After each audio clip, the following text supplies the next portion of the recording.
Welcome to all the students. Network में हम लोग सर्किट मॉडल्स ख़त्म कर चुके हैं और उसमें सर्किट में जितनी भी चीज़ें यूज़ में आती हैं या जो भी आप देखेंगे, register, inductor, capacitor, DC voltage source, current source, dependent source, ये सारी चीज़ों के बारे में हमने समझा है। एसी सोर्सेस चूँकि अगले पार्ट में पढ़ेंगे इसलिए उसको अभी डिस्कस नहीं किए हैं। बाकी अभी के लिए जितना इंपॉर्टेंट है वो सारे सोर्सेस हम लोग डिस्कस कर चुके हैं, सारे एलिमेंट्स हम लोग डिस्कस कर चुके हैं। अब बढ़ते हैं सर्किट एनालिसिस की तरफ, ठीक है। और सर्किट एनालिसिस में आगे बढ़ने के लिए हम लोग सर्किट एनालिसिस में यूज होने वाले कुछ टर्म्स को पहले समझते हैं, ठीक है। तो एक टर्म आता है नेटवर्क। नेटवर्क क्या होता है? देखिए, दो या दो से ज्यादा एलिमेंट्स, सर्किट एलिमेंट्स के कॉम्बिनेशन को नेटवर्क कह सकते हैं। जैसे अगर एक वोल्टेज सोर्स है, इसके साथ एक रेजिस्टर लगा दिए, ये भी क्या है? नेटवर्क है, ठीक है ना। या एक और रेजिस्टर लगा दिए, ये भी क्या है? नेटवर्क है, ठीक है। तो नेटवर्क में क्या है? दो या दो से ज्यादा एलिमेंट के कॉम्बिनेशन को नेटवर्क कहते हैं। और नेटवर्क ओपन भी हो सकता है और क्लोज्ड भी हो सकता है। ये भी एक नेटवर्क है क्योंकि ओपन है, इसमें करंट फ्लो करेगा क्या? नहीं करेगा, क्योंकि इधर क्या है? ओपन है। और अगर हम इसको क्लोज कर दें तो भी इसको नेटवर्क कह सकते हैं, ठीक है। तो ओपन या closed combination of two or more circuit element is called as network, ठीक। और सर्किट क्या होता है? What is the difference between network and circuit? Circuit वैसे नेटवर्क हैं जो कि क्लोज्ड है ना। ओपन नेटवर्क सर्किट नहीं कर रहे हैं। सर्किट का मतलब क्लोज्ड, क्लोज्ड होना चाहिए, है ना। जैसे ये एक नेटवर्क भी है, सर्किट भी है, लेकिन ये सिर्फ और सिर्फ क्या है? नेटवर्क है, सर्किट नहीं है। सर्किट के लिए मस्ट बी क्लोज्ड, क्लोज्ड होना चाहिए। कम से कम एक तो क्लोज्ड पाथ होना ही चाहिए। फॉर एग्जांपल, मान लीजिए इसी में हम ऐसा करें, यहां पर एक रेजिस्टर लगा दें और इधर भी सपोज यहां पर भी एक रेजिस्टर लगा दें और ये ओपन रखें, तो नेटवर्क तो ये है ही कि ये सर्किट है। सर्किट है क्योंकि इसमें कम से कम एक तो क्लोज्ड पाथ है। करंट यहां से चलेगा ऐसे ऐसे ऐसे, इधर नहीं जाएगा क्योंकि इधर क्या है? ओपन। लेकिन इधर से इसमें तो आ सकता है, ऐसे तो मूव कर सकता है। तो कम से कम एक क्लोज्ड पाथ होना जरूरी है सर्किट होने के लिए। अगर एक भी क्लोज्ड पाथ नहीं है तो वो सर्किट नहीं है, फिर तो वो नेटवर्क है। अगर क्लोज्ड पाथ है तो सर्किट भी है, नेटवर्क भी है। मतलब कह सकते हैं कि जितने सर्किट हैं वो सभी नेटवर्क है। लेकिन सभी नेटवर्क, जैसे ये एक नेटवर्क है लेकिन सर्किट नहीं है, सभी नेटवर्क सर्किट नहीं है। बात समझ आ गई? जितने भी सर्किट हैं वो दो या दो से ज्यादा कॉम्बिनेशन ही होंगे, कम से कम एक क्लोज्ड पाथ होगा, तो वो सर्किट, वो नेटवर्क तो है ही। लेकिन जितने भी नेटवर्क हैं जो ओपन है वो सर्किट नहीं है। बात समझ में आ गई? तो ये है नेटवर्क और सर्किट में डिफरेंस। नेक्स्ट देखिए, अगला जो टर्म आपको यूज होगा, हालांकि नेटवर्क और सर्किट में थोड़ा सा डिफरेंस था, ये ज्यादा टर्म यूज होगा नहीं, ये जानना आपके लिए जरूरी था। नेक्स्ट जो टर्म जो कि यूज होगा काफी ज्यादा, वो है नोड। नोड, नोड क्या होता है ना? देखिए, दो सर्किट एलिमेंट के बीच का पॉइंट या दो सर्किट एलिमेंट के को कनेक्ट करने वाला बीच का जो पॉइंट होगा वो क्या कहते हैं? दो या दो से ज्यादा, है ना। दो या दो से ज्यादा सर्किट एलिमेंट के बीच जहां पर कनेक्टेड हो, है ना, उनके बीच का पॉइंट वो क्या कहलाएगा? नोड कहलाएगा। जैसे देखिए, ये फिगर हम इसीलिए बनाए, जनरली स्टूडेंट से समझ लेते हैं कि सर्किट में जहां पर भी कॉर्नर है वो सब नोड है, ऐसा नहीं होता है। मैंने क्या डेफिनेशन दिया कि जहां पर भी दो या दो से ज्यादा सर्किट एलिमेंट्स कनेक्ट हो रहे हो या उनके बीच का पॉइंट हो, वो क्या कर लेगा, नोड करेगा। जैसे देखिए यहां पर एक एक करके हम हर एक पॉइंट को देखते हैं। ए पॉइंट को देखिए, ये करंट सोर्स है, ए पॉइंट करंट सोर्स से तो कनेक्टेड है, ठीक है, लेकिन ए पॉइंट क्या किसी और सर्किट एलिमेंट से कनेक्टेड है? ए और बी के बीच में क्या कोई और सर्किट एलिमेंट है? नहीं ना है, क्योंकि ये तो वायर है, wire is not a circuit, circuit में है वो लेकिन वो सर्किट एलिमेंट नहीं, ठीक है। अगर स्विच रहता वो भी सर्किट एलिमेंट, सर्किट एलिमेंट मतलब जो हमने पढ़ा RLC, current source, voltage source, dependent source, ये सब। तो क्या ए एक नोड होगा?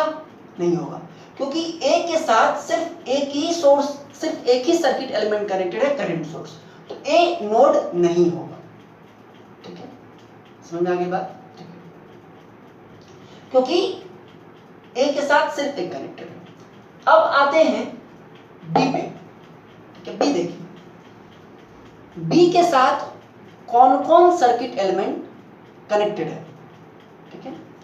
तो बी के साथ कनेक्टेड है एक ये R1 है ना, कनेक्टेड R1 सीधे सीधे इससे कनेक्टेड है ना, R1 कनेक्टेड है, ठीक है। R2 भी कनेक्टेड है इससे।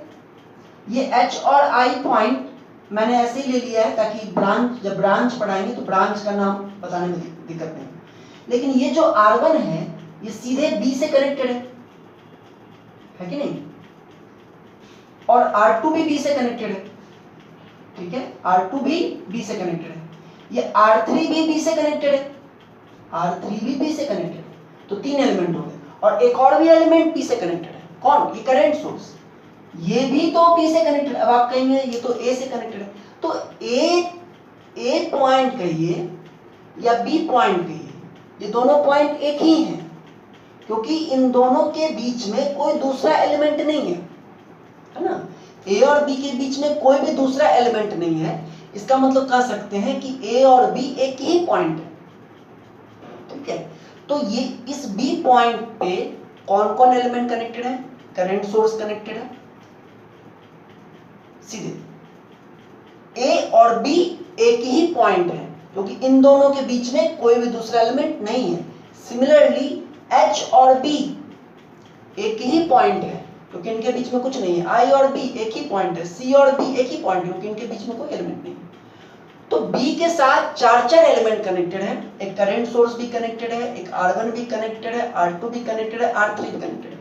R4 B से कनेक्टेड नहीं है, क्यों? क्योंकि R4 का जो इंड है, जैसे ये है, ये तो R3 से कनेक्टेड है। या दूसरा इंड देखिए, ये तो F से कनेक्टेड है ना। दूसरा इंड किससे कनेक्टेड है? F से कनेक्टेड। E और F तो एक ही पॉइंट है, क्योंकि इनके बीच में कुछ भी नहीं है। तो सिर्फ जैसे इस सर्किट में आपको 5 सर्किट एलिमेंट है, करंट सोर्स और 4 रजिस्टर, तो B से 4 एलिमेंट कनेक्टेड है। करंट सोर्स भी कनेक्टेड है, क्योंकि A और B एक ही पॉइंट है, ठीक है। R1 भी कनेक्टेड है, क्योंकि H और B एक ही पॉइंट है, क्योंकि दोनों के बीच में कोई एलिमेंट नहीं है। R2 भी कनेक्टेड है, क्योंकि I और B एक ही पॉइंट है। और R3 भी कनेक्टेड है, क्योंकि C और B एक ही पॉइंट है। लेकिन R4 कनेक्टेड नहीं है, क्योंकि D और B एक पॉइंट नहीं है, क्योंकि इनके बीच में क्या है? एक एलिमेंट है। तो एक नोड तो कौन हो गया? B हो गया। तो नोड एक हो गया आपको B। इनका डेफिनेशन आपको नोट्स में मिल जाएगा, क्या डेफिनेशन है। तो नोड का तो यह है जहां पर कम से कम 2 एलिमेंट मिलते हो, कम से कम 2, ज्यादा कितने भी हो जाए, ठीक है। अब आइए B देख लिए, क्या C कोई नोड होगा? नहीं होगा, क्योंकि C पे सिर्फ एक ही एलिमेंट कनेक्टेड है, R3, ठीक है ना। अब C पे सिर्फ एक ही एलिमेंट कनेक्टेड है, कौन सा? R3। कोई और दूसरा एलिमेंट C पे कनेक्टेड है क्या? कोई नहीं। समझ में आ रही बात? तो C कोई नोड नहीं है। नोड कौन सा है? B एक नोड है। ओके, D, क्या D नोड है? तो D नोड है, क्योंकि इससे R3 भी कनेक्टेड है और R4 भी कनेक्टेड है ना। D नोड से R3 भी कनेक्टेड है, R4 भी कनेक्टेड है, इसलिए D एक नोड होगा। समझ में आ रहा है? तो एक नोड और कौन सा हो गया? D, क्योंकि D पर भी 2 एलिमेंट कनेक्टेड हैं, R3 और R4, समझ में आ रही बात? ठीक है ना। अब आइए नेक्स्ट ई पे। ई को देखिए, क्या ई नोड हो सकता है? नहीं हो सकता है, क्योंकि ई के साथ सिर्फ R4 कनेक्टेड है और कोई नहीं। F और E के बीच में और कोई है क्या? कुछ भी नहीं है। E एक नोड नहीं होगा। क्या F हो सकता है नोड? हो सकता है, क्योंकि F के साथ एक R1 का ये वाला छोर कनेक्टेड है, R2 का ये वाला छोर कनेक्टेड है, करंट सोर्स का ये वाला छोर कनेक्टेड है, R4 का ये वाला छोर कनेक्टेड है। F के साथ भी चार एलिमेंट कनेक्टेड है, current source R1, R2, R4। तो ये F भी नोड है। ठीक है, तो B, D, F। और क्या G हो सकता है? नहीं हो सकता है, क्योंकि G के साथ सिर्फ करंट सोर्स कनेक्टेड है और F और G के बीच में और कोई भी एलिमेंट नहीं है। ठीक, नेक्स्ट, क्या H हो सकता है? नहीं हो सकता है, H के साथ सिर्फ R1 कनेक्टेड है। I हो सकता है? नहीं, I के साथ सिर्फ R2 कनेक्टेड है। तो इसमें तीन नोड हैं, B, D, F। ठीक है, B, D, F, ये तो हो गया नोड। सर्किट के वैसे पॉइंट्स जहां पर दो या दो से ज्यादा एलिमेंट्स कनेक्टेड हों, उनको क्या कहते हैं? नोड। और जंक्शन क्या होता है? जंक्शन, जैसे मुजफ्फरपुर जंक्शन है ना। जंक्शन मतलब जहां पर दो या दो से ज्यादा जगह जाया जा सकता है। जैसे यहां से है, एक रूट समस्तीपुर का है, एक रूट नरकटियागंज का है, एक रूट हाजीपुर का है, तो तीन रूट हो गए, दो से ज्यादा, है ना। तो जंक्शन सर्किट के वैसे पॉइंट हैं जहां पर तीन या तीन से ज्यादा पॉइंट्स कनेक्टेड हो, सॉरी तीन से ज्यादा एलिमेंट्स कनेक्टेड हो। ये आपको काम पड़ेगा नोडल एनालिसिस में। ठीक है, जंक्शन, देखिए अब जैसे समझिए, नोड क्या था? जहां पर दो या दो से ज्यादा एलिमेंट कनेक्टेड हो। जंक्शन क्या है? जहां पर तीन या तीन से ज्यादा एलिमेंट कनेक्टेड हो। तो जंक्शन तो नोड होंगे ही, क्योंकि जंक्शन ऐसे पॉइंट्स हैं जहां पर तीन या तीन से ज्यादा एलिमेंट्स कनेक्टेड हो। तो all the junctions are node. जितने भी जंक्शंस हैं वो नोड तो हैं, क्योंकि तीन या तीन से ज्यादा तो वो नोड तो होंगे ही। लेकिन नोड का क्या कंडीशन है? दो या दो से ज्यादा, है ना। तो ऐसे भी कुछ पॉइंट्स हो सकते हैं जहां पर सिर्फ दो ही एलिमेंट कनेक्टेड हो, तो वो सिर्फ नोड कहलाएगा, वो जंक्शन नहीं कहलाएगा। क्योंकि जंक्शन के लिए क्या कंडीशन है? जहां पर तीन या तीन से ज्यादा एलिमेंट्स कनेक्टेड हो।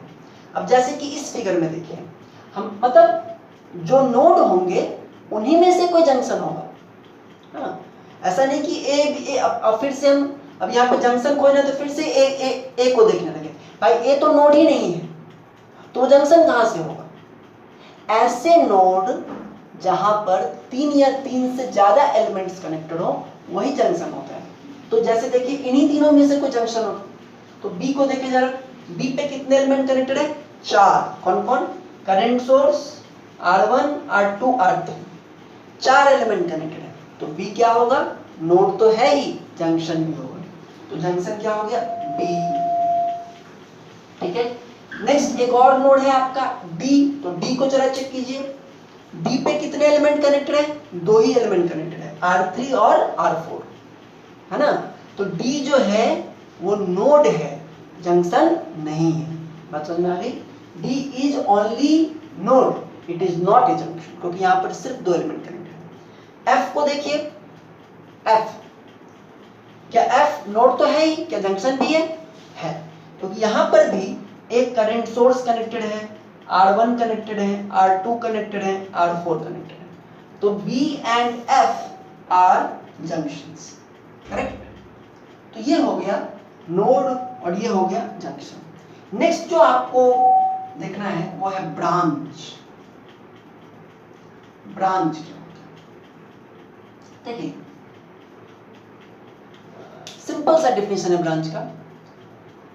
दो नोड को जोड़ने वाला जो पाथ है, जो रास्ता है, या दो नोड को जोड़ने वाला जो रास्ता है, जो सर्किट का पार्ट है, वो क्या कहलाता है? ब्रांच कहलाता है। दो नोड को जोड़ने वाला जो पाथ है, जो भी नाम उसका होगा, वो क्या कहलाएगा? ब्रांच कहलाएगा। ठीक है, the part of circuit which connects two nodes is called a branch. Circuit का वो पार्ट जो कि दो नोड को कनेक्ट करता है वो क्या कहलाता है? ब्रांच कहलाता है। जैसे देखिए यहाँ पे नोड कितने हैं? BDF। तो पहले देखते हैं B और D के बीच में देखते हैं कितने ब्रांच हो सकते हैं। तो B और D दोनों को बीच में जोड़ने वाला जो पार्ट है उसका क्या नाम कहेंगे? BCD कह सकते हैं, BCD। अच्छा, इसमें दो नोड को जोड़ने वाला ब्रांच, दो नोड है ना, और इनके बीच में कोई तीसरा नोड नहीं आना चाहिए, है ना, सिर्फ दो नोड को बीच में जोड़ने वाला ब्रांच, पार्ट जो सर्किट का पार्ट है वही क्या कहलाएगा? ब्रांच कहलाएगा। ऐसा नहीं कि जैसे देखिए एक ब्रांच B और D को जोड़ने वाला क्या है? BCD। तो ऐसा आप नहीं कह सकते हैं कि सर B और D को जोड़ने वाला तो एक और भी हो जाएगा, कौन सा? BAGFED कह सकते हैं ना कि B और D को जोड़ने वाला एक तो ये है BCD, एक ये भी तो हो सकता है BAGFED, लेकिन ये ब्रांच नहीं होगा क्योंकि इस पाथ में आप B से स्टार्ट किए, ठीक है, एक और नोड बीच में आ गया, F आ गया, है ना, और उसके बाद तब आप D पे जा रहे हैं। तो दो नोड को जोड़ने वाला सर्किट का पार्ट जिसके बीच में कोई और तीसरा नोड ना आए वही क्या कहलाता है? ब्रांच कहलाता है। तो BCD एक ब्रांच होगा, ठीक है। B और D के बीच में जाने का कोई और दूसरा रास्ता, अगर आप कहिएगा सर ऐसे चलिए BIFED, तो F तो आ ही गया बीच में, कैसे भी चलिए BHFE, फिर F आ गया। तो B और D को जोड़ने वाला सिर्फ एक पार्ट है BCD, ये एक ब्रांच, ठीक है, B और D हो गया। अब जरा D और F को देख लें, D और F इनको जोड़ने वाला एक पार्ट क्या होगा? DEF, है ना, तो ये तो एक ब्रांच होगा, DEF होगा। और कोई रास्ता D और F को जोड़ने का? अगर आप कहेंगे ऐसे चलिए DCDAGF, तो B आ गया बीच में। ब्रांच दो नोड को जोड़ने वाला पार्ट होता है, उसके बीच में कोई तीसरा नोड नहीं आना चाहिए, तो D ऐसे नहीं जा सकते हैं, सिर्फ एक ही रास्ता होगा DEF, सही, ओके। तो B और D को देख लिए, D और F को देख लिए। अब B और F के बीच का रास्ता देख लेते हैं, B और F के बीच का, यही है B और F के बीच का, ठीक है। एक रास्ता क्या हो सकता है? सीधे BHF, इसमें क्या कोई तीसरा नोड आया? नहीं है, H तो नोड नहीं है, तो एक हो सकता है BHF। और आप लोग सोचिए दिमाग में, एक और क्या हो सकता है? BIF। और कुछ हो सकता है क्या? B से F तक, बच्चा में आप लोग मैगजीन में देखोगे ना, इस पॉइंट से इस पॉइंट को मिलाइए और उससे बनता था कुछ, उसी टाइप का है। B और F को मिलाना है, कितने रास्ते पॉसिबल हैं? एक तो ये है, एक तो ये है, एक और रास्ता है कि इधर से चले BCDEF, क्या ये होगा? नहीं होगा, क्योंकि बीच में D आ रहा है, D एक तीसरा नोड है, नहीं आना चाहिए, ठीक है। तो B और F को मिलाने का और कोई रास्ता? एक रास्ता ये भी है BAGF, इसके बीच में तो कोई नोड नहीं आ रहा है, एक और क्या हो जाएगा? BAGF हो गया, और तो कुछ नहीं, और अब कुछ नहीं। तो कितने ब्रांचेज हुए? 1 2 3 4 5। तो इस सर्किट में आपको 5 ब्रांचेज हुए, समझ में आ गई बात? तो ये नोड हो गया, जंक्शन हो गया, ब्रांच हो गया। अब आइए नेक्स्ट बड़ा इंपॉर्टेंट करते हैं, लूप। लूप क्या होता है?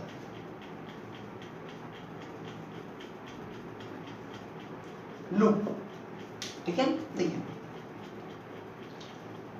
लूप सर्किट के वैसे क्लोज्ड पाथ हैं, है ना, वैसे क्लोज्ड पाथ, मतलब क्लोज्ड पाथ मतलब जहां से स्टार्ट किए वहीं पे दोबारा एंड करें, है ना। तो लूप जो है वो सर्किट के ऐसे क्लोज्ड पाथ हैं जिसमें कि कोई भी नोड एक बार से ज्यादा नहीं आ सकता है, जहां से स्टार्ट किए हैं उस नोड को छोड़ के, ठीक है। समझ जाइएगा, loop are those closed path in a circuit which contains any number of node but not more than not twice, not more than once except the starting node। जहां से स्टार्ट करेंगे लूप को खोजना, उस स्टार्टिंग नोड को छोड़ के बाकी कोई भी नोड आ सकता है, कितना भी नोड, लेकिन कोई भी नोड एक बार ज्यादा नहीं आना चाहिए। जैसे देखिए तो लूप को खोजने के लिए हम नोड से स्टार्ट करते हैं, जैसे बी से स्टार्ट करते हैं, ठीक है। तो बी से स्टार्ट करके वापस बी पर ही पहुंचना है और कोई भी दूसरा नोड बी को छोड़ के कोई भी दूसरा नोड एक बार से ज्यादा नहीं आना चाहिए। जैसे देखिए 20 चल के फिर से बी पे आना है, तो एक रास्ता अगर हम रेड से बनाएं, एक रास्ता तो आपको ये दिख रहा होगा बी, ये बाहर वाला, ये B C D E F G A B, B से स्टार्ट किए, बीच में एक नोड आया डी, ठीक है, कोई बात नहीं, कितने भी नोड आ सकते हैं लेकिन कोई भी नोड एक बार ज्यादा नहीं आना चाहिए। तो डी आया, फिर एफ आया, कोई दिक्कत नहीं, और फिर वापस हम बी पे चले गए। स्टार्टिंग नोड जहां से आप स्टार्ट किए हैं उसको छोड़ के कोई भी नोड एक बार ज्यादा नहीं आना चाहिए, और जो नाम बनेगा वो नाम भी रिपीट नहीं होना। जैसे इसका नाम क्या बनेगा, इस लूप का, ये भी एक लूप है, यहां से स्टार्ट किए पूरा ओवरऑल, ये भी एक लूप है, ठीक है। इसको ऐसे करते हैं, बाहर तुम आपको बताने के लिए कर दिए है ना। इसको करते कैसे हैं, इस तरह से दिखाएंगे,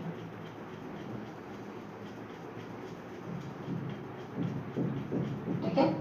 इसका नाम क्या हो जाएगा, बी सी डी, ये डी है, ये R3, B C D E F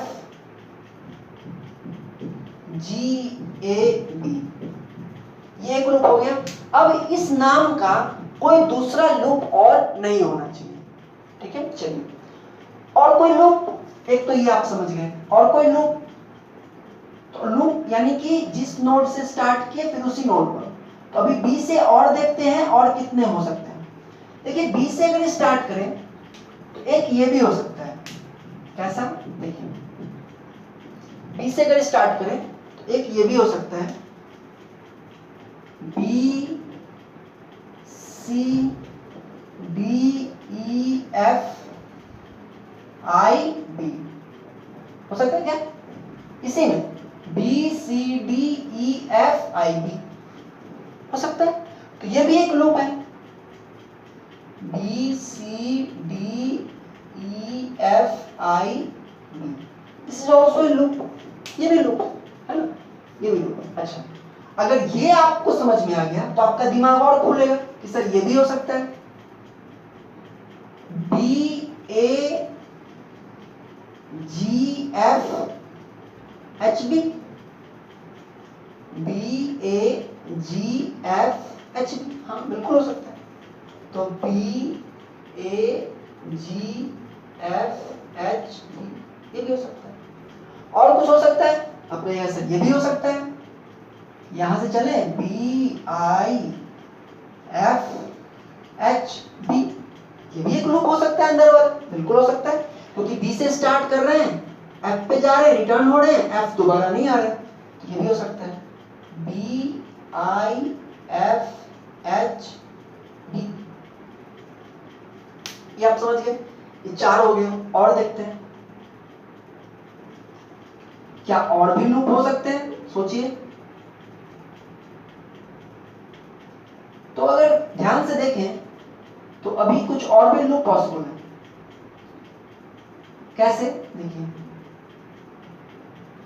देखिए क्या एक लूप ऐसा भी हो सकता है, B C D E F H B, ऐसा तो हम लोग अभी तक नहीं किए, अभी कैसे किए, B C D E I B, ऐसा तो नहीं किए, B C D E F B, किए क्या, नहीं किए ना, तो ये भी एक लूप हो सकता है, B C D E F B, this is also a loop, है कि नहीं। सिमिलरली इसी तरह से इधर भी हो सकता है, किधर, इधर B A G F I B, जैसे ऐसे लिए वैसे ऐसे भी हो सकता है, B A G F I B, हो सकता है कि नहीं? बिल्कुल हो सकता है। तो B A G F I B, तो 1 2 3 4 5 6 लूप हो गए अभी तक भाई, ठीक है। और कोई हो सकता है क्या? और सोचिए। आप कहिएगा सर आप सब तो बी से ही स्टार्ट किए, एक डी से भी स्टार्ट कीजिए, ठीक है करो। अगर डी से स्टार्ट करें तो एक लूप हो सकता है D E F I B C D, हो सकता है ना। देखिए ये आपके दिमाग में आ रहा हो कुछ इस तरह से, यहां से स्टार्ट करें sir, D E F I B C B, यानी ये हो जाएगा D E F I B C D. लेकिन ये करने से पहले आप ये सोचिए कि क्या इस नाम का हम ऑलरेडी यूज कर चुके हैं? कर चुके हैं। देखिए एक ये किया है ना, B C D E F I B, यही तो था, B C D E F I B, और यही तो है D E F I B और सी डी, है ना, सेम ही तो है। ये जो है, जो ये लूप था, ये और ये दोनों तो सेम ही हो गया, जो हम लोग पहले किए थे, बी से स्टार्ट किए थे तो, और डी से किए हैं तो नाम सिमिलर मिल जाएगा। मतलब नाम कहिए या लूप जो है ये वाला, कहीं से स्टार्ट किए लूप तो यही इसी बीच में है ना, तो ये नहीं होगा क्योंकि ये ऑलरेडी हो चुका है। कहाँ पे? यहाँ पे, ठीक है। तो इस तरह से इस सर्किट में आपको कितने लूप हैं? देयर आर 6 लूप्स, 6 लूप्स, सही। तो ये 6 लूप हैं इसमें, ठीक है। तो लूप को पहचानने के लिए थोड़ा प्रैक्टिस चाहिए, कितने लूप हैं, हालांकि आप करेंगे आपको समझ में आ जाएगा। क्योंकि कभी कभी क्वेश्चंस में नंबर ऑफ लूप्स भी पूछ देता है कि सर्किट में कितने लूप हैं, है ना। तो लूप को पहचानने के लिए आपको बस ये ध्यान में रखना है कि लूप वैसे क्लोज्ड पाथ है ना, जो कि जिस नोड से स्टार्ट होते हैं उस नोड को छोड़ के बाकी कितने भी नोड उसमें आ सकते हैं, लेकिन कोई भी नोड एक बार ज्यादा नहीं आना चाहिए। समझ में आ गया बात? तो इस तरह से मैंने आपको समझाया कि इसमें कितने लूप हैं। एक और भी टर्म है मेस, उसको देखिए। एक और भी टर्म है मेस। मेस क्या होता है? लूप और मेस, मेस एनालिसिस हम लोगों को पढ़ना भी है सिलेबस में। तो मेस क्या होता है? देखिए मेस,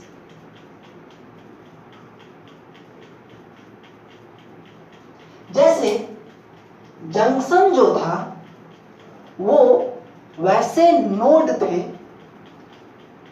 जिन पे की 3 या 3 से ज्यादा एलिमेंट्स कनेक्टेड थे।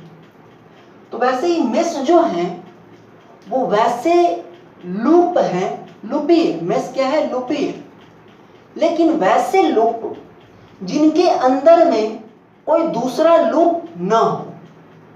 समझा की बात?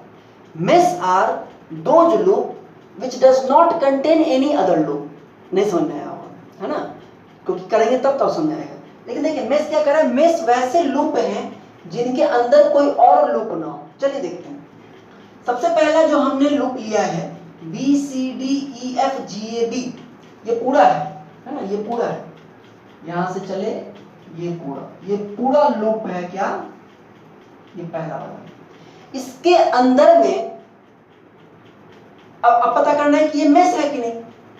तो मेस होने के लिए उस लूप के अंदर में कोई और दूसरा लूप नहीं होना चाहिए। तो इस पूरे के अंदर में तो बहुत सारे लूप हैं, एक ये वाला भी है, एक ये वाला भी है, ये वाला भी है, ये बहुत सारे। तो ये मेस नहीं हो सकता है क्योंकि इसके अंदर में कई सारे लूप हैं, कई सारे लूप हैं, है ना। तो दिस कांट बी मेस, ये मेस नहीं हो सकता है, ठीक है ना, मेस नहीं हो सकता है। चलिए ये नहीं हो सकता है। नेक्स्ट देखते हैं B C D E F I B को। अब जरा B C D E F I B को देखते हैं कि वो हो सकता है कि नहीं मेस। आप लोग खुद समझ जाएंगे कि वो हो सकता है कि नहीं हो सकता है। क्या है? B C D E F I B. सोचिए, क्या ये मेस हो सकता है? क्या इस लूप के अंदर में कोई दूसरा लूप है? क्या इस लूप के अंदर में कोई दूसरा लूप है? कोई दूसरा लूप नहीं है, तो ये मेस हो सकता है ना? दिस कैन बी मेस, यानी B C D E F I B, ये मेस हो सकता है। ठीक है, नेक्स्ट देखते हैं। तो मेस जितने भी लूप हैं, मतलब जो भी मेस है वो लूप तो है ही, लेकिन सारे लूप मेस नहीं होते। वैसे लूप जिनके अंदर में कोई और दूसरा लूप ना हो वही मेस होते हैं। आइए थर्ड को देखते हैं, B A G F H B. B A G F H B, क्या ये मेस हो सकता है? हो सकता है, क्योंकि इसके अंदर में और कोई दूसरा लूप नहीं है, तो ये भी एक मेस है। B A G F H B, B A G F H B. आइए नेक्स्ट तीसरा, आप सोचिए तब तक। B I F H B, B I F H B, क्या ये मेस हो सकता है? B I F H B, B I F H B, simple. ये क्या इसके अंदर में कोई और लूप है? नहीं है, तो this is also A mess. ये तीसरा है जो कि आपको मेस के अंदर में आएगा। B I F H B. ठीक है, नेक्स्ट देखते हैं, B C D F B. B C D E F B, सोचिए जरा। B C D E F B, सोचिए। B C D E F B, क्या ये मेस हो सकता है? यहां से चले बी सी डी ई और ये पूरा ले लिए, ये पूरा ले लिए, है ना? तो क्या ये मेस हो सकता है? नहीं हो सकता है, क्योंकि इसके अंदर में दो लूप हैं। एक तो ये है ऐसे वाला B C D E F I B, और एक और है B I F H B, है कि नहीं? तो ये मेस नहीं हो सकता है, क्योंकि इसके अंदर दो लूप है। तो ये वाला जो है B C D E F B, ये मेस हो सकता है क्या? नहीं हो सकता है। नेक्स्ट देखिए, B A G F I B.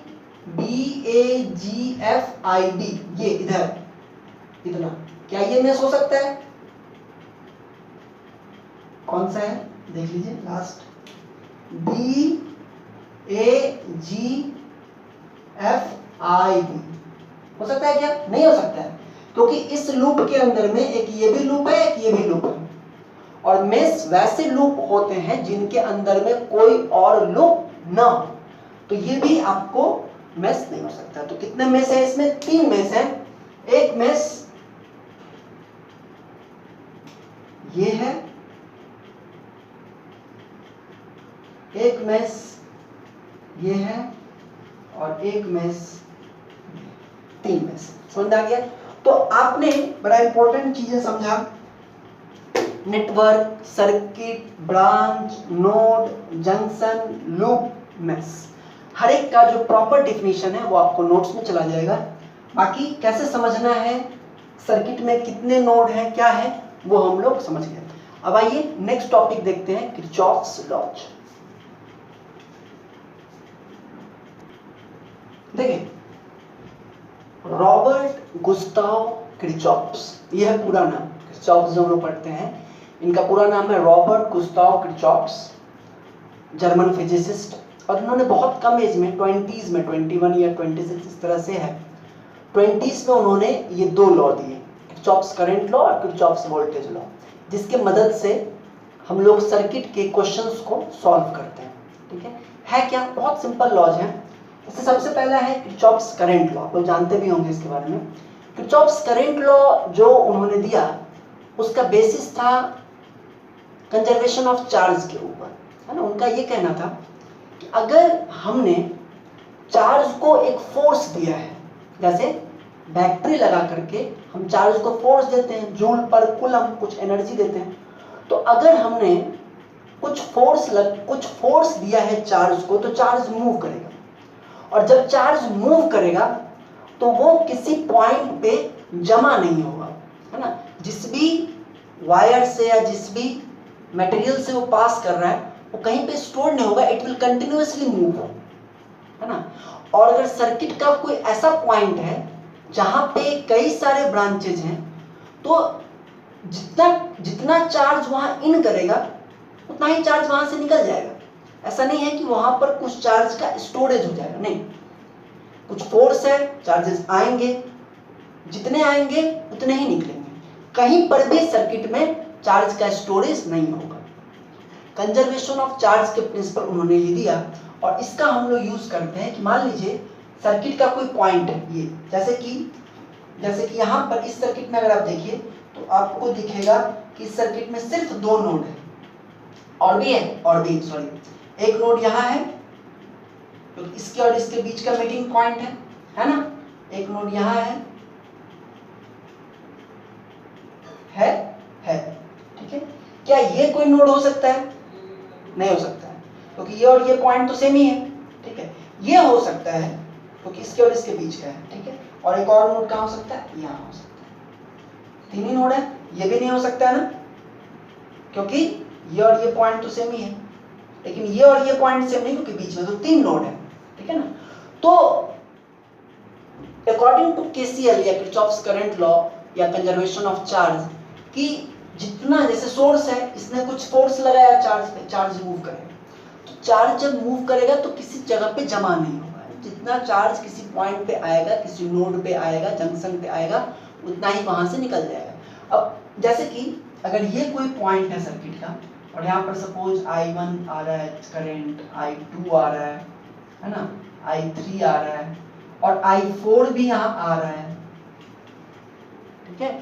तो अगर चारों तरफ से आ ही रहा है तो इसका मतलब कि पक्का है कि इस पॉइंट से करंट जाएगा I5, और इसकी जो वैल्यू होगी वो होगा I1 plus I2 plus I3 plus I4। जितना, क्योंकि देखिए अब चार्ज से करंट आ गया, क्योंकि फ्लो ऑफ चार्ज तो करंट है, कूलम पर सेकेंड है कि नहीं, एम्पेयर करंट। तो चार्ज मूव, क्या कहा उन्होंने कि चार्ज मूव करेगा तो कहीं स्टोर नहीं होगा, जितना आएगा उतना जाएगा। तो पर सेकेंड जितना आ रहा है उतना जा रहा है, तो करंट ही तो हो गया। तो किसी पॉइंट पे जितना करंट इनकमिंग है उतना ही करंट बाहर निकल रहा है। ऐसा नहीं है कि कहीं भूत की तरह कहीं कोई करंट गायब हो जाएगा, नहीं, जितना आएगा उतना जाना है। जैसे यहाँ पर चारों तरफ से आ रहा है तो ये 5वां जाएगा बाहर, और वो इन चारों का क्या होगा? सम होगा। I5 equal to I1 plus I2 plus I3 plus I4। विस्तृत में डिफिनेशन आपको नोट्स में है, बट यही सब है कि कंजर्वेशन ऑफ चार्ज के प्रिंसिपल पर है कि चार्ज कहीं पे भी स्टोर नहीं होता है, जितना आता है उतना ही वहां से निकल जाता है। तो ये आप देख रहे हैं। अब इसको हम लोग सर्किट एनालिसिस में कैसे यूज करते हैं वो सीखिए, वो इंपॉर्टेंट है बहुत। यहां से मान लीजिए कि 5 एम्पेयर का ये सोर्स है, DC current source, constant current source. तो 5 एम्पेयर करंट यहां से निकलेगा, यहां पे 5 एम्पेयर, इस रेजिस्टर को भी क्रॉस करेगा 5 एम्पेयर, क्योंकि रेजिस्टर सीरीज में है इसके, है ना। तो रेजिस्टर को भी क्रॉस करेगा। यहाँ पर कुछ वोल्टेज ड्रॉप भी होगा, 5 into R1 अगर हम नाम दें उसको, R2 R3 R4। इधर से करंट इन करा तो यहाँ प्लस होगा, यहाँ माइनस होगा, ठीक है। अब ये करंट जो यहाँ पर आया, यहाँ तक कितना है? 5 एम्पेयर। अब यहाँ पे आने के बाद इसके पास 3 रास्ता है ना। एक है कि इधर चला जाए, इधर चला जाए, इधर चला जाए, तो तीनों जगह जाएगा। लेकिन यहाँ पे अब कितना, किसमें कितना है वो तो सर्किट एनालिसिस से हम लोग सॉल्व करते हैं, किसमें कितना जाएगा करंट ना, वो तो देखेंगे। लेकिन अगर इसमें करंट क्या है? I1, ठीक है। और सपोज कि इधर भी जो करंट गया है वो गया है I2। तो 5 एम्पीयर इधर से आ रहा था, I1 इधर चला गया, I2 इधर चला गया, तो इधर कितना जाएगा?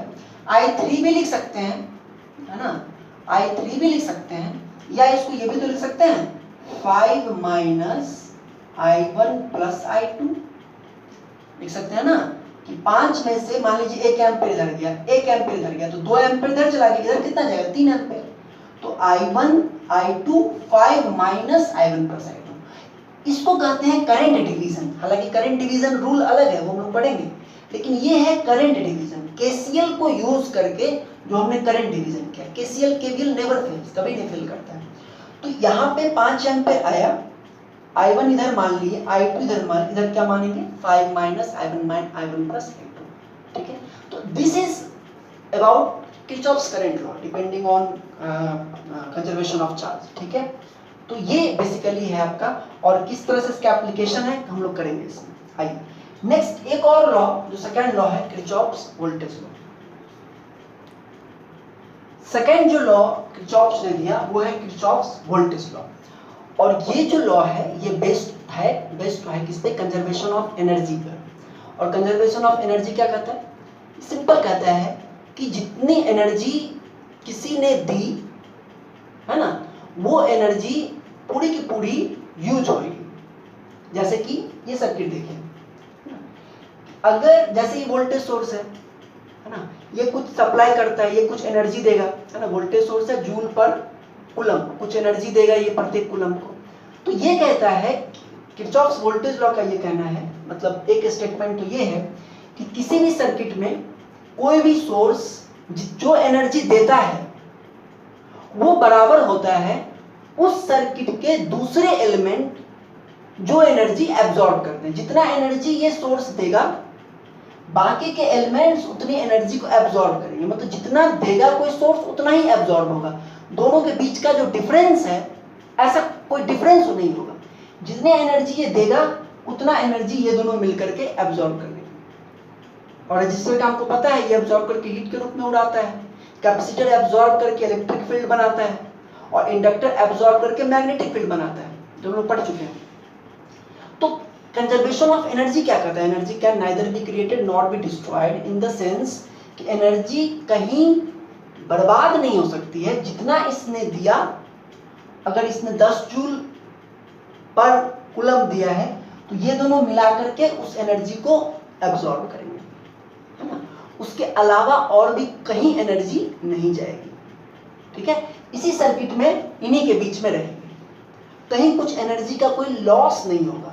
ऐसा नहीं कि इसने 10 जूल दिया एनर्जी और ये दोनों मिलाकर के 9 जूल ली, 1 जूल पता नहीं कहाँ चला गया, ऐसा नहीं होगा। जितना ये देगा उतना ही एब्जॉर्ब करेगा, ठीक है। एनर्जी बैलेंस रहेगा। अब ये जो उन्होंने दिया, उससे एक दूसरा चीज निकल के सामने आया, जो कि हम लोग सर्किट एनालिसिस में यूज करते हैं। क्या बेसिक उन्होंने कहा, क्या जितने एनर्जी कोई सोर्स देगा वो बराबर होगा उस सर्किट के जितने भी लोड हैं या जो भी दूसरे एलिमेंट है वो जो एब्जॉर्ब करते हैं उसके बराबर होगा। मतलब पूरे सर्किट में एनर्जी हमेशा कंजर्व्ड रहेगी। कंजर्व मतलब जितना दिया उतना एब्जॉर्ब किया, ठीक है। चाहे एक सोर्स हो, चाहे 2 सोर्स हो, चाहे कितने भी सोर्स हो, जितना मिला करके वो एनर्जी देंगे, वो जो भी दूसरे एलिमेंट है लेने वाले वो उतना ले लेंगे। कोई इस बीच में कोई गैप नहीं होगा।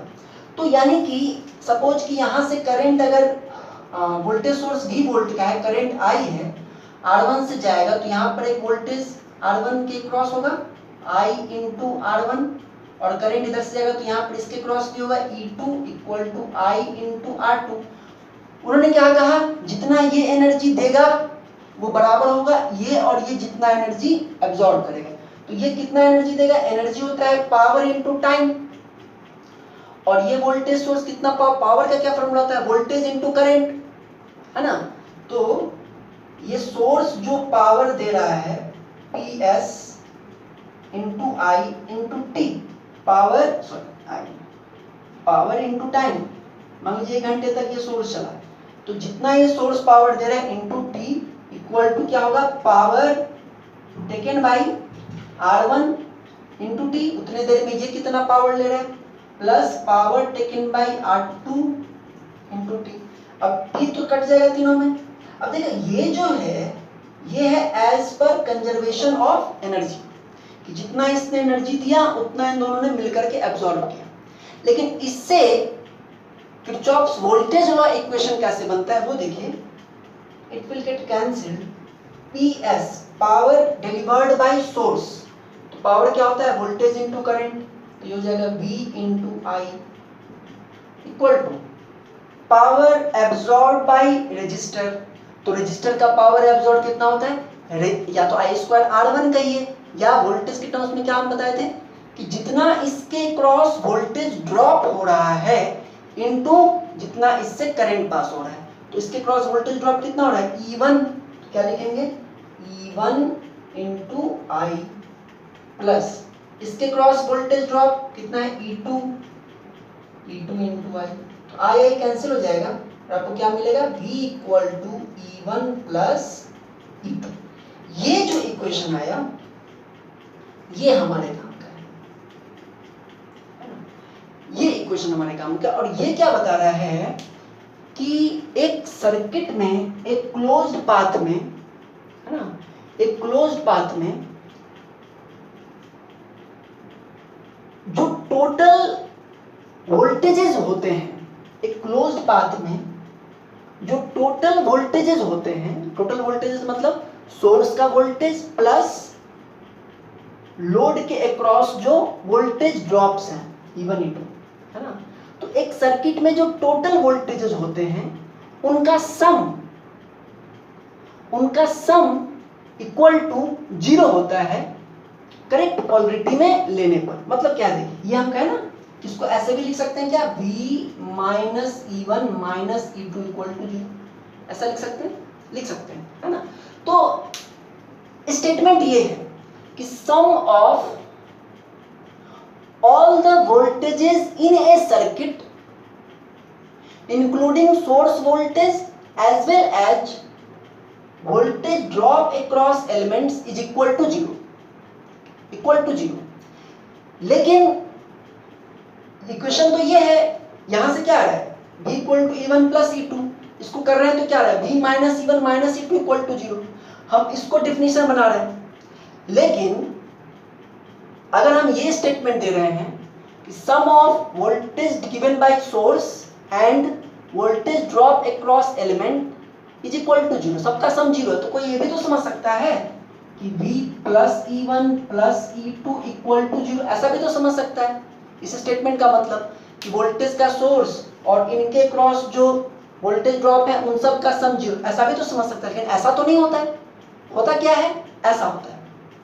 तो इसके लिए ऐसा कहिए चाहे ऐसा कहिए, क्योंकि एनर्जी कंजर्वेशन से तो यही निकल के आ रहा है, किरचॉफ्स वोल्टेज लॉ किसके बेसिस पर, एनर्जी कंजर्वेशन के बेसिस पर, और उससे ये निकल के आ रहा है V equal to E1 plus E2, है ना, और ये आ रहा है।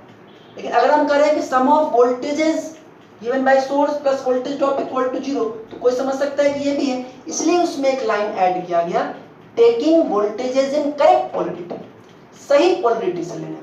तो सही पोलरिटी क्या है वो देख लीजिए, वो सीखना है आपको, जो हम एक बार बता भी चुके हैं। कैसे करेंगे, अलग अलग लोगों का अपना अलग अलग है, 2 ही तरीका होता है। मेरा जो तरीका है वो आप देख लीजिए, बाकी आपको जो सही लगे वो आप कर सकते हैं। मेरा ये तरीका है केवीएल लगाने का कि हम किसी भी पॉइंट से स्टार्ट करते हैं और वापस उसी पॉइंट पे पहुंचते हैं, ठीक है ना, तो केवीएल कंप्लीट होता है। और क्लॉकवाइज घूमे चाहे एंटी क्लॉकवाइज घूमे, घूमने में जहां का भी वोल्टेज हमको मिलता है उसमें जो सबसे पहले साइन मिलता है हम उसको ले लेते हैं, है ना। सबसे पहले जो साइन मिलता है वो साइन ले लेते हैं और उस वोल्टेज को ले लेते हैं। जैसे हम यहां से चलना शुरू किए, सबसे पहले हम R1 पे पहुंचे और R1 पे साइन क्या है, प्लस, R1 पे साइन क्या मिला, प्लस। तो हम केवीएल इक्वेशन जो लिखेंगे वो क्या लिखेंगे, यहां से चले सबसे पहले क्या मिला, प्लस, तो लिखेंगे प्लस, ठीक है। इसका वोल्टेज कितना है, E1 ही है ना, इसका वोल्टेज कितना है, E1, तो लिखेंगे प्लस E1, सही है, प्लस E1, ठीक है, हो गया, इसका काम हो गया। अब इसके बाद माइनस भी है, लेकिन इसका हमें पहले क्या मिल गया, प्लस, इसका काम हो गया। अब आगे बढ़ी, इस पर आई, इसको भी पहले क्या मिल रहा है, ऐसे घूम रहे हैं, पहले क्या मिल रहा है इसका, प्लस, तो प्लस E2, इसका भी काम खत्म। यहाँ माइनस है लेकिन इसमें घूमने में सबसे पहले क्या मिला, प्लस, तो माइनस कर दिया, काम खत्म। उसके बाद घूमते हुए सोर्स पे आए, तो सोर्स में ऐसे घूमे तो पहले क्या मिल रहा है, माइनस, तो क्या लिखेंगे, माइनस V। उसके बाद प्लस है, लेकिन एक बार माइनस ले लिए इस सोर्स के लिए तो हो गया, अब इसको आगे नहीं, और इसके बाद माइनस ले लिए, उसके बाद यहाँ पहुंच गए तो हो गया, दिस इज इक्वल टू 0। ये है करेक्ट पोलरिटी के साथ लगाना। तो यहां से आपको क्या मिल रहा है, V equal to E1 plus E2, जो कि ये स्टेटमेंट है। समझ में आया? तो Kirchhoff's voltage law conservation of energy के बेसिस पर है, और उसको हम लोग अप्लाई कैसे करते हैं, क्लॉकवाइज घूमिए चाहे आप एंटी क्लॉकवाइज भी घूम करके, और मेरा जो तरीका जैसे मैंने लगाया है, पहले जो मिलता है उसका साइन लेकर के लिखते चलते हैं, वो लगाएगा तो इक्वेशन यही आ जाएगा फिर से। तो किरचॉफ्स वोल्टेज लॉ में क्या करना है, जिस पॉइंट से स्टार्ट कीजिए वापस उसी पॉइंट पे पहुंचिए, और जिस भी एलिमेंट के क्रॉस वोल्टेज है उसका पहला जो आपको साइन मिल रहा है घूमने में वो लिखिए, वोल्टेज लिखिए, और इसको कंप्लीट कीजिए, जो इक्वेशन मिलेगा वही आपका क्या होगा, केवीएल इक्वेशन होगा। ठीक है, तो ये केसीएल और केवीएल था जो आपने देखा। नेक्स्ट क्लास में हम लोग सर्किट एनालिसिस के प्रॉब्लम शुरू करेंगे। देखिए सर्किट, किसी भी सर्किट को एनालिसिस करने का मतलब है उसके किसी भी एलिमेंट के क्रॉस करंट, वोल्टेज, पावर, ये सब निकालने का 3 तरीका है। एक को कहते हैं केसीएल केवीएल मेथड, एक को कहते हैं नोडल मेथड, और एक को कहते हैं मेश मेथड। आपके सिलेबस में 2 मेथड दिया है, नोडल और मेश। ठीक है, लेकिन तीसरा जो मेथड है केसीएल केवीएल, वो भी कभी कभी मतलब आपके ऊपर है ना, जो मेथड आपको ज्यादा ये लगे, इजी लगे, उससे आप बना सकते हैं क्वेश्चन को। हालांकि क्वेश्चन में अगर लिख दे क्वेश्चन पेपर में कि यूज नोडल मेथड, तो आपको नोडल ही यूज करना है, यूज मेश मेथड तो मेश ही यूज करना है। ठीक है, लेकिन ऑब्जेक्टिव्स में और कंपटीशन में बनाने के लिए आप इन तीनों में से कोई भी यूज कर सकते हैं। तो हम लोग तीनों ही पढ़ेंगे यहाँ पर, और अगले क्लास में स्टार्ट करेंगे केसीएल केवीएल मेथड पहले, उसके बाद फिर नोडल और मेश। ठीक है, और उसके बाद फिर हम लोग ये पार्ट नेटवर्क का खत्म करके पावर जनरेशन पे चलेंगे। ठीक है, थैंक यू वेरी मच। इसको अच्छे से देख लीजिएगा।